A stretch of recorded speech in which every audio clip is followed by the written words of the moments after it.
জয় যিশু। প্রথম পাঠ ধর্মবীর মাকাবিদের প্রথম গ্রন্থ হতে বাণী পাঠ। 1 অধ্যায় 10 থেকে 15 পদ, 41 থেকে 43 পদ, 54 থেকে 57 পদ, 62 থেকে 64তম পদ।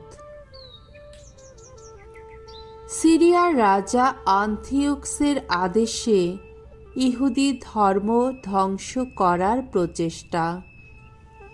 আলেকজান্ডারের সাম্রাজ্য যাদের মধ্যে ভাগাভাগি হয়েছিল তাদেরই একজনের বংশধর হলেন সেই মহাপাপিষ্ঠ আন্থিওক্স এপিফানেস। তিনি ছিলেন রাজা আন্থিওক্সের পুত্র। রাজা হবার আগে তাকে রোম নগরীতে জামিন হিসাবে আটক থাকতে হয়েছিল। তারপর গ্রিক সাম্রাজ্যের 137 বছরে তিনি সিংহাসনে বসলেন। সেই সময়ে ইসরায়েল জাতিতে এমন একদল ধর্মভ্রষ্ট মানুষ দেখা দিল, যারা এই বলে বহু লোককে ভোলাতে লাগল, এসো চারপাশের যত বিজাতির সঙ্গে একটা সন্ধি করি আমরা, কেননা ওদের কাছ থেকে বিচ্ছিন্ন হবার পর থেকে আমাদের বহু অনর্থই তো ঘটেছে। এই প্রস্তাব লোকদের ভালোই লাগলো। তাদের মধ্যে কয়েকজন তখন উৎসাহিত হয়ে রাজার কাছে গেল। রাজাও বিজাতীয়দের রীতিনীতি মেনে চলার অনুমতি তাদের দিলেন। তাই বিজাতীয়দের প্রথা মতোই তারা জেরুসালেমে একটা ব্যায়াম কেন্দ্র গড়ে তুলল। তারপর তারা নিজেদের সুন্নত করা ত্বক আগের মতোই করিয়ে নিল। পবিত্র সন্ধির পথ পরিত্যাগ করল তারা। বিজাতীয়দের সঙ্গে মিলনাবদ্ধ হল। নিজেদের তারা নিজেরাই করল অধর্মের কৃতদাস। রাজা আন্থিওক্স তখন তার রাজ্যের সর্বত্রই এই আদেশপত্র লিখে পাঠালেন যে সকলকেই এক জাতি হয়ে উঠতে হবে। প্রত্যেককে নিজস্ব যত রীতিনীতি বর্জন করতে হবে। বিজাতীয়রা সকলেই রাজার এই আদেশ মাথা পেতে মেনে নিল। ইসরায়েল জাতিরও অনেক মানুষ তার পূজন রীতির প্রতি সমর্থন জানালো। অলিক যত দেবতার কাছে বলি নিবেদন করতে লাগলো তারা। বিশ্রামবারের নিয়ম লঙ্ঘন করতে লাগলো।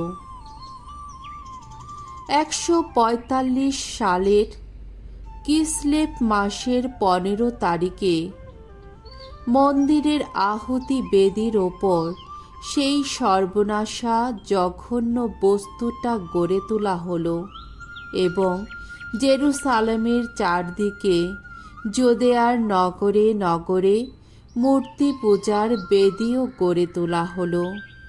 ঘর বাড়ির দরজায় দরজায়, পথে ঘাটে সর্বত্রই ধূনাহুতি দেওয়া শুরু হলো। রাজা লোকেরা মোশির বিধানের যেসব পুঁথি খুঁজে পেল সবই ছিঁড়ে টুকরো টুকরো করে আগুনে পুড়িয়ে ফেলল। তখন কারো কাছে মহাসন্ধির কোনো পুঁথি যদি পাওয়া যেত, কিংবা কেউ যদি মোশির বিধান মান্য করে চলত, তাহলে রাজাজ্ঞা মতো তার মৃত্যুদণ্ড হতো। তবু ইসরায়েল জাতির অনেকেই সেই সময়ে নিষ্ঠাবান থেকেছিল। তাদের এমনই মনোবল ছিল যে অশুচি কোনো কিছুই তারা মুখে দেয়নি। ওসব কিছু খেয়ে নিজেদের অশুচি করার চেয়ে কিংবা পবিত্র সন্ধি লঙ্ঘন করার চেয়ে তারা বরং মৃত্যুবরণ করাই বাঞ্ছনীয় বলে মনে করেছিল। তাই মৃত্যুবরণ করেও ছিল তারা। এই সময়ে ইসরায়েল জাতির ওপর নেমে এলো ঐশ্ব ক্রোধের এক প্রচণ্ড আঘাত। প্রভুর বাণী। ঈশ্বরকে ধন্যবাদ। শাম সঙ্গীত 119, 53 পদ, 61 পদ, 134 পদ, 150 পদ, 155 পদ এবং 158 পদ। ধুও, প্রভু বাঁচাও আমার প্রাণ, পালন করব তোমার আদেশ বাণী। ওই দুর্জনেরা তোমার বিধানের পথ ত্যাগ করেছে দেখে আমি কি ক্রুদ্ধই না হই। এখন যদিও দুর্জনদের বাঁধনে বন্দী আমি, তবু ভুলিনি তোমার বিধান। মানুষের যত অত্যাচার থেকে বিমুক্ত করো আমায়, আমি যেন সদা তোমার আজ্ঞা মেনেই চলতে পারি। নষ্টামির কাজ করতে তৎপর যারা, ওই যে এগিয়ে আসছে ওরা, তোমার বিধান পথ থেকে ওরা সরে গেছে বহু দূরে। দুর্জনেরা তোমার বিধি নির্দেশ গ্রাহ্যই করেনি, তাই তাদের পরিত্রাণের সুযোগ দূরে, অনেক দূরে। ধর্মভ্রষ্ট লোকদের আচরণ দেখে বৃতৃষ্ণায় ভরেছে আমার মন। তোমার কোনো কথা মান্যই করে না তারা। বাণী বন্দনা। জয় জয় প্রভুর জয়। আমি জগতের আলো, যে আমায় করে অনুসরণ, সেই পাবে জীবনের আলো। জয় জয় প্রভুর জয়। মঙ্গল সমাচার। লোক রচিত মঙ্গল সমাচার 18 অধ্যায় 35 থেকে 43তম পদ। আমি যেন আবার চোখে দেখতে পাই প্রভু। যিশু তখন জেরিকো শহরের বেশ কাছে এসে পড়েছেন। এমন সময় দেখা গেল একজন অন্ধ পথের ধারে বসে আছে। সে ভিক্ষা করছে। বহু লোক তার সামনে দিয়ে হেঁটে যাচ্ছে। শুনতে পেয়ে ব্যাপারটা কি ঘটছে সে তা জানতে চাইল। লোকেরা তাকে বলল যে নাজারেতের যিশু সেই পথ দিয়ে চলেছেন। সে তখন চিৎকার করে বলতে লাগলো, দাউদ সন্তান যিশু, আমাকে দয়া করুন।